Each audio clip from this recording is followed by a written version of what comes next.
I was convinced we were going elsewhere. So, but it was worth the wait. We're excited, ready to get out to the East Coast.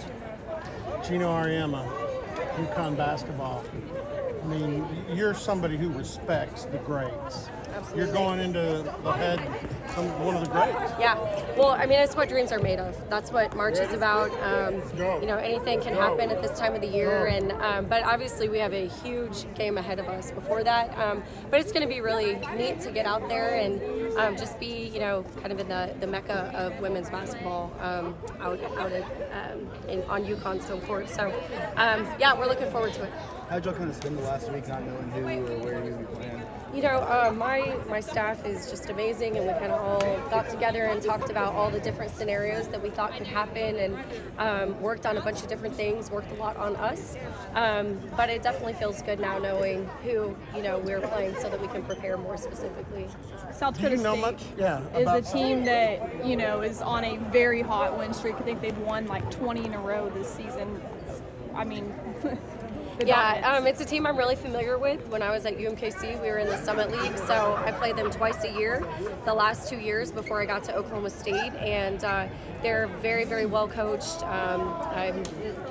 They win their conference pretty much every year, so a team that I'm familiar with, and excited to get to play against again.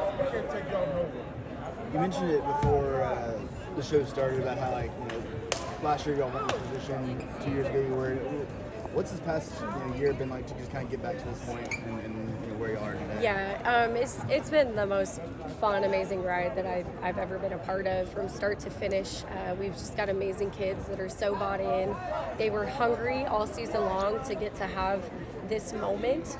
And so it's just been the ride of a lifetime, honestly. And, having Harlow and just that personal side of it and all the success that we've had on the court, I mean, it's just been a really fun ride. Yeah, you got your crying in early. I mean, when you started talking about that year. Yeah, definitely. A lot of hard work goes into, being one of the very few teams that gets to play. I think there's a 17% chance to play in the tournament. And so to be in that very select few means a lot. And just really thankful for a staff that helped me go out and get the right kids, and thankful for a team that is so bought in and, just would run through a wall for us. We would run through a wall for them. So it is very emotional. But at the same time, we're not ready to be done. We want to keep going here. You mentioned that you thought you guys were more deserving of a 7 seed. Do you use that as motivation going into this tournament? Yeah, I don't know. I mean, I don't think it matters, honestly. It's something I wish we could have got a little more respect throughout the season, but at this point in time, none of that matters, and we just got to show up and do our thing. Jacie, there was a moment early on when y'all are watching, all the teams get selected. I noticed, you had Harlow and you're looking up. I feel like you kind of looked like maybe more of an excited kid than even some of the players next to you. Just what was that moment like, just waiting and watching for this? Well, a year ago at this time, I didn't know if I could even get pregnant, and like I said, we weren't playing at all. So it was just a really surreal day for me to not just, hold my baby in my arms, but also get to be with the team that I love and adore and that I get to continue to play with. So I have just a very childlike appreciation and elation for just everything that's happened in the last year. Kind of a dumb follow-up to that, but does this moment, Harlow, the team, does it mean even more than I'm sure you dreamed about that, but does it mean even more than you ever thought it would have? Absolutely. I mean, especially just having a little girl, and coaching women and just being so passionate about pouring into females, and to have my own little girl be a part of that was really special. Anna Grant, one of only a couple players who's gone through the NCAA tournament. What kind of experience will you be relying on them to be more than leaders than they are? Yeah, we've leaned on Anna Grant all season long.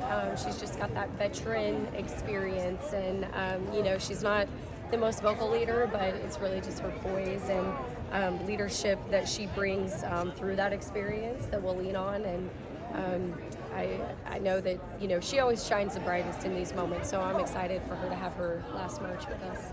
you and Jenny over at OU have been such advocates of women's basketball in the state and getting the sport to be bigger and bigger every year.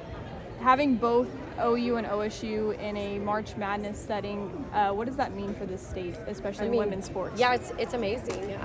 You know, to get to have so much talent and just get the fans in the stands that I think both of our programs have brought. That's incredible, and I know that's a real passion of both of ours, and she's done an amazing job with that.